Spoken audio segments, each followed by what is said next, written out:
دا وخت مونږ ویلوډیو د حمزه بابا په مزار کې او دا کوم چې د کوټې نه شم خان روغلی دی او سره د کروشي ملګري دي دغو له د حمزه بابا یو څو شعرونه ډالې کوم یې شي ویښ مې دی ضمیر د مینې زغرې جوړوي ویښ مې دی ضمیر د مینې زغرې جوړوي او څومره چې حالات ورته لښکرې جوړوي او ستا په هر قدم کې شرنګا شرنګ د زولانو وي ستا په هر قدم کې شرنګا شرنګ د زولانو وي او وخت لیوني ته نه سندرې جوړوي او بل شعر دی چې خیال ته جنازه د یاد یې مه راوړه ارمانه خیال ته جنازه د یاد یې مه راوړه ارمانه او خلک ادیرې د کوره لرې جوړوي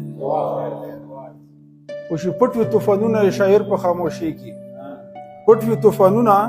د شاعر په خاموشۍ کې او مشه پرې غلط چې بس خبرې جوړوي او پورته شالوت سره هوا نوې پیدا کا پورته شالوت سره هوا نوې پیدا کا او وخت درته حمزه نوې وزرې جوړوي پورته شالوت سره هوا نوې پیدا کا او وخت درته حمزه نوې وزرې جوړوي یو شعر په کې بنو یا اب یہ بهتري کار